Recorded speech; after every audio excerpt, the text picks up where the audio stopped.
Alors, vous savez à quoi on reconnaît les Français? Oui, il y a deux choses. Deux choses, soit ils parlent de bouffe, soit ils se plaignent. Ah. Et parfois, ils se plaignent de la bouffe. Je te jure. Combo gagnant.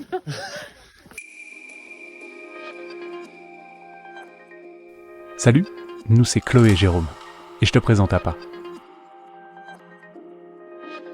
Grâce à lui, on voyage à travers le monde, et on te partage nos aventures, nos rencontres, ainsi que les plus beaux paysages de notre petite planète. Alors, installe-toi confortablement, et bienvenue dans mon aparté. Après avoir passé un petit peu de temps dans la petite maison rose de Kathleen et Aidan, on repart à Las Vegas pour une ultime soirée. C'est romantique de m'avoir emmené à Venise. On a plutôt apprécié Las Vegas. Ça reste selon nous un incontournable d'un road trip aux US. C'est LE grand spectacle. À l'image du show du casino Le Mirage ayant pour thème Volcano.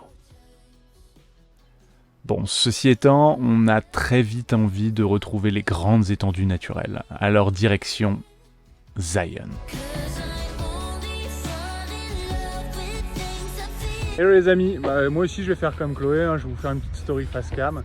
On est à Zion, au Visitor Center, je cherchais. On a essayé de trouver une place, c'est blindé. On va se faire une rando, on est venu hier, c'est très cool, ici c'est très beau. Et là on va se faire une randonnée les pieds dans l'eau, ça devrait être assez cool. Là on prend une navette et on va aller voir ça. On se dirige vers un trail mythique du parc, The Narrows, littéralement passage étroit. La particularité de ce trail de 14 km est qu'il est presque intégralement les pieds dans l'eau. Le principe ? Tu t'enfonces toujours plus profondément dans le canyon jusqu'à atteindre sa source. C'est pratique d'avoir des grandes jambes. Est-ce que c'est cool? Ouais, C'est cool hein? ouais. Trop bien. J'ai enfin trouvé une utilité d'avoir des grandes jambes. Nice. C'est vrai qu'elle est vachement avantagée. Je suis plus mouillé qu'elle. Je suis plus mouillé que toi. Qu'on se le dise, t'auras pas trop d'images à la 7.3. Hein. On va rester sur les téléphones qui craignent un peu moins. En fait, ce qui est cool, c'est qu'au fur et à mesure de la distance, t'écrèmes. Il y a de moins en moins de monde. Et là, tu vois, on te retrouve pas encore tout seul. Ça va pas tarder.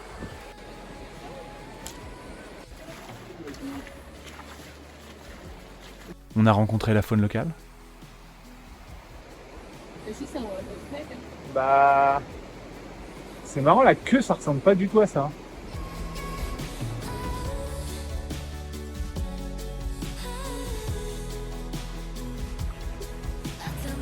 Et Chloé a décidé d'arrêter de marcher pour nager un peu. Il y a Chloé qui a décidé de faire de la nage à contre-courant.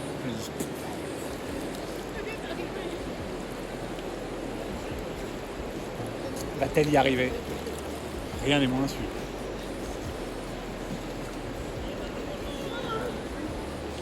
Ah, technique d'aller de l'autre côté. Mais au milieu, c'est plus profond. Allez, tu tiens le bon bout. Ah. Il est bizarre ce sol.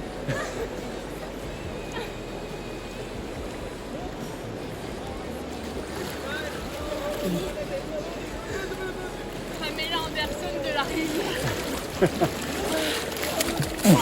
Ah. C'est un fail.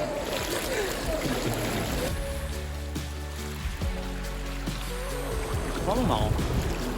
Bon, je sais pas si tu m'entends, mais voilà, on est au bout du trail. Maintenant, c'est dans l'autre sens. Il n'y a pas de boucle. On peut pas faire de boucle. C'est magnifique.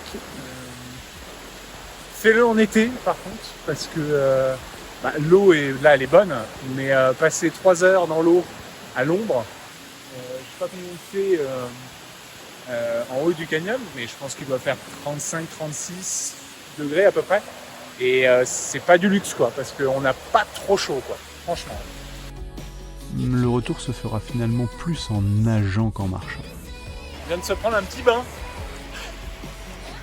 On vient de se prendre un petit bain. C'est trop bien, c'est canon ici. Canon ici.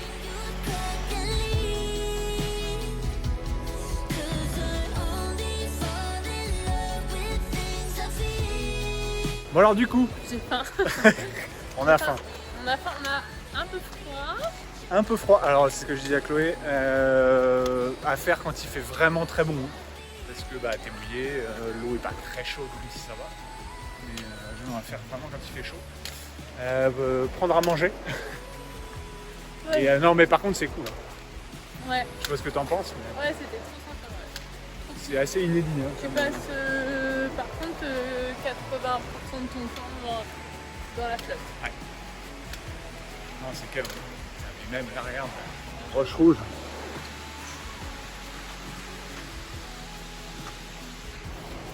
Faut venir, c'est beau, c'est canon. Moi ce que je trouve chouette, c'est que tu fais, en fait c'est pas une boucle, c'est l'aller et le retour. Et en fait tu fais l'aller avec une lumière et le retour avec une autre lumière. Ce qui fait que du coup bah, t'as pas les mêmes paysages. On n'a pas eu tellement la sensation d'être revenu sur nos pas. Et ça c'est très très cool, c'est assez rare, c'est magnifique. Bon alors du coup là on est à l'entrée du tunnel sur la 9, c'est ça la route 9 qui part de Zion et qui va au parc national de Bryce. Et il y a des restrictions. Tout le monde C'était peut... trop gros. Il y a des restrictions si t'es trop gros. Le donc, véhicule. Le véhicule bien sûr. Tu peux manger, c'est pas pour toi. Je vais laisser Chloé expliquer. Non, vas-y. Et donc je pense qu'on se croise pas, donc c'est chacun son tour. Et c'est une superbe route, il faut absolument la faire. Et petit contrôle de Monsieur Park Ranger. Keep right. Et après avoir passé quelques minutes sur cette route incroyable, dans le tunnel. Et on retient la respiration. Ah bah c'est ça le trou qu'on voyait tout à l'heure dans la paroi. C'est une petite fenêtre. Ouais, c'est incroyable.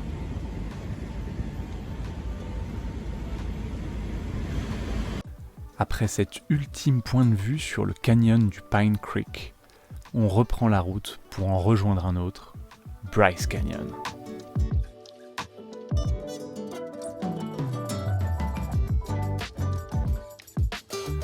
On profite alors de cette fin de journée et de ces lumières pour parcourir l'unique route en aller-retour et pour s'arrêter à chaque point de vue.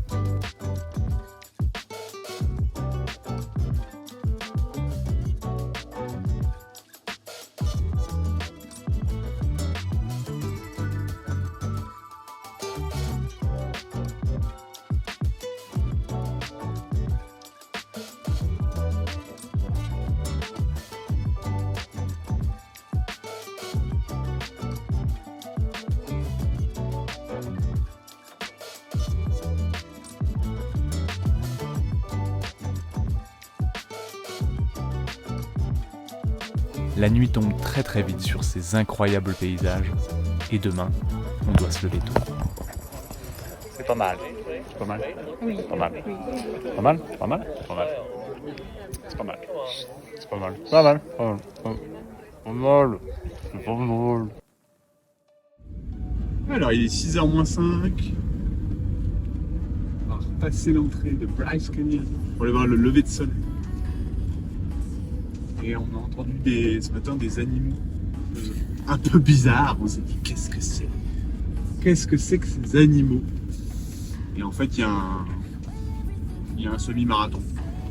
Juste des gens dans un micro avec de la musique. À 5h du matin. À 5h du matin. Et il fait... Combien il fait? 12 degrés? Non, 16 degrés. Welcome back. Qu'est-ce que tu viens de dire? C'est pas un élément fort à raconter. J'ai pas du tout. Tu disais chaque jour, un nouveau style. C'est parce que t'as pas confiance en toi que t'oses pas assumer. Ah mais complètement. Je suis tout à fait d'accord avec toi. Magnifique lever de soleil sur les canyons de Bryce. Je te mets quelques photos.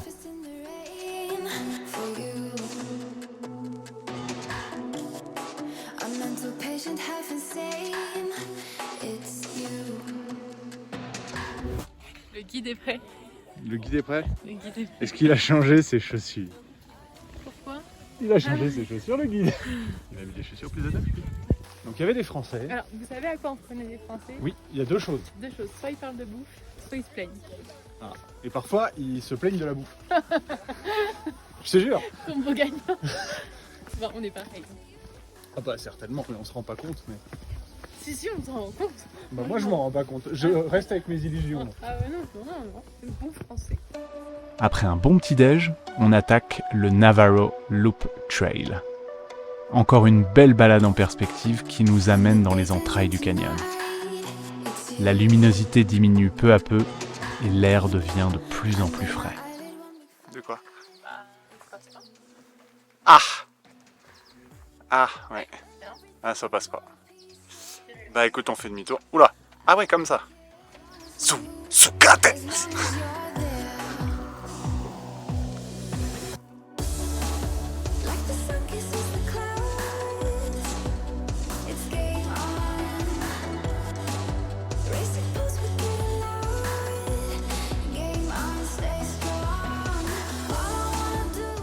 On croise ici et là des arbres qui ne cessent d'aller chercher la lumière en hauteur.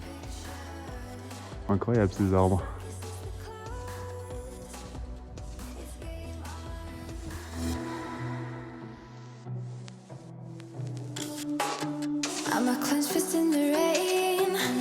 C'est vraiment un site à la géologie exceptionnelle.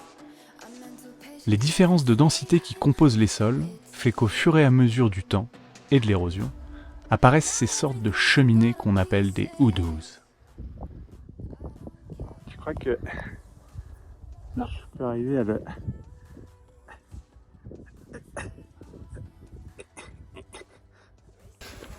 Bon bah petite randonnée sympathique.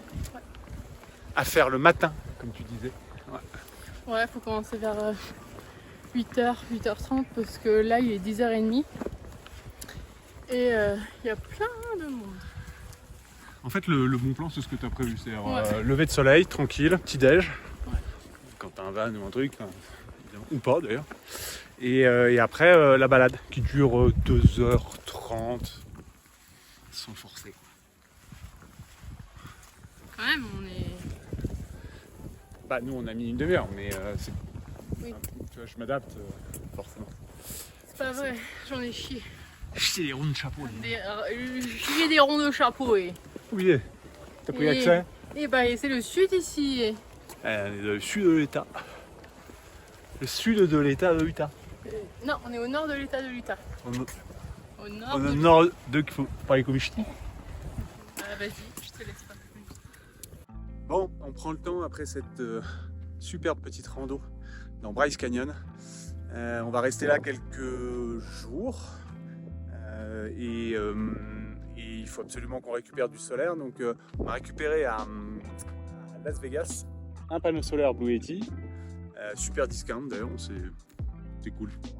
Franchement, on a eu de la chance. Et puis bah, j'ai acheté un peu de câble et je viens de tester le MPPT qui est là.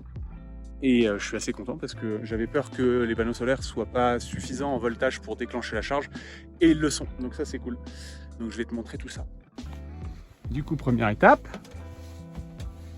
Déranger Mademoiselle Tegnal. Oh non, t'es sérieux? Ah, il faut filmer. Non. Ici. Je vais ouvrir cette petite chose là et te montrer ce que j'appelle mon plat de spaghettis. Je peux rester là. Alors je sais qu'on t'a promis un van tour et je te jure qu'on y travaille. En attendant, c'est sous cette plaque que se trouve le cœur électrique de la cellule. Voilà.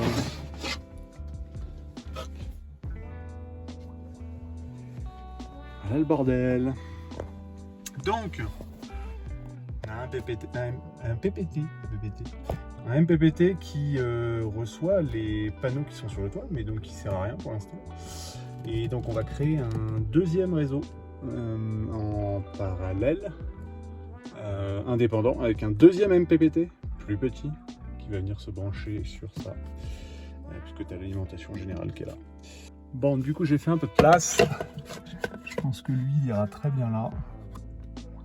Il y a des chances, on va pas le mettre trop près de l'autre, histoire que ça respire un peu. Et il faudra que je délocalise du coup l'injecteur PO pour Starlink. Mais bon, ça devrait le faire. Allez, let's go. Câblage maintenant. Bon, alors du coup pour câblage, t'as donc les panneaux solaires qui arrivent là, donc ça c'est pas un souci. Par contre pour la batterie, il faut que je mette des cosses à œil. Donc j'ai normalement tout acheté. Heureusement, on a pris pas mal d'outils avec nous pour pouvoir faire face à ce genre de situation. Merci la force Knipex. Un sertissage impeccable. Une fois les 2 câbles sertis, il ne reste plus qu'à ajuster la longueur, puis à brancher l'ensemble sur le MPPT. Alors je sais que normalement on met une petite cosse au bout pour que ça soit propre. J'ai pas. Alors là, ce MPPT là, c'est un 7515. La nomenclature des MPPT chez Victron, c'est voltage, ampérage. Donc voltage max 75 volts. Tu vois, ça te laisse de la marge. J'ai vu tout à l'heure le panneau solaire donnait 24 volts. Et si tu as des panneaux un peu puissants, ou beaucoup de panneaux, c'est vrai que tu arrives vite à 75 volts. Donc tu vois, à côté, c'est un 30 ampères, 100 watts. Et il est ce qu'on appelle smart. C'est-à-dire qu'il est Bluetooth. Mais par contre, le fait de pouvoir piloter Bluetooth, c'est extrêmement confortable. Je savais pas trop comment, où est-ce que je devais mettre la rallonge. Est-ce que je dois refaire un trou? Bon, moins tu fais de trous dans une cellule, mieux c'est, qu'on se le dise. Donc du coup, je pense qu'on va s'ouvrir le portillon qui est là. Et on se laissera ouvert le portillon, dans lequel il n'y a que des éléments aquatiques, tuyaux d'eau, pompe, tout ça. Donc même s'il flotte, c'est pas dramatique, tu vois, si c'est un peu mouillé. Et à terme, je verrai si je fais une prise quelque part. Mais là, pour l'instant, la rallonge, elle ira là-dedans. Je rappelle que c'est censé être un backup, pas un truc permanent. Donc l'idée, en fait, tu vois, c'est dans ce coffre-là. Alors, tu as la pompe au fond, vraiment tout le système hydraulique d'alimentation en eau. Derrière là, tu as le... Je ne peux pas le démonter, mais tu as le chauffe-eau. Et en fait, tu as les planchettes du coffre qui sont là. Donc, je pense faire passer le câble dans ce coin-là et arriver à le fixer quelque part pour l'avoir en attente. Je pense que c'est l'idéal. Forcément, le truc qui aurait pu prendre 5 minutes va prendre maintenant 2 heures. Je suis obligé de démonter tout le porte-fusible parce que en fait, la petite cosse, tu vois, la petite patte tige filetée comme ça, qui est liée à ça. Donc là, tu as le négatif ici. Tu le vois d'ailleurs, c'est un peu marqué. Et tu as le positif là-bas. Et la petite patte au moment du serrage. Et je te jure que j'ai fait gaffe parce que je sais à quel point c'est la merde. Désolé pour le langage. Elle a lâché en fait. Là, la petite soudure a lâché. Donc je suis en train d'essayer de me démerder, mais c'est pas évident. J'ai pas non plus un stock de vis de ouf, surtout des boulons. Et donc j'ai mis un petit boulon inox que j'ai collé à la cyanolite. Il va falloir serrer tout doucement. C'est pénible. Bon, finalement, on s'en est sorti avec Chloé. À 2, on a réussi à remplacer la petite tige. Tu m'as aidé. Oui, j'ai tenu un câble. 30 secondes. Oui, mais t'aurais pas été là, ça aurait été nettement plus galère. 4 mains, c'est pas mal comme. Et donc le petit MPPT Victron, il est là, il charge. Et le backup solaire. Et le backup solaire dont je parlais, là voilà. 200 watts, Blue Yeti.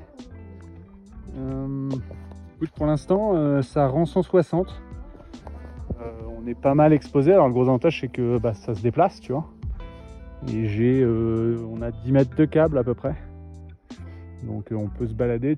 Moi le gros avantage c'est que le def est presque à l'ombre. Enfin, il était à l'ombre tout à l'heure. Et on peut avoir quand même du solaire.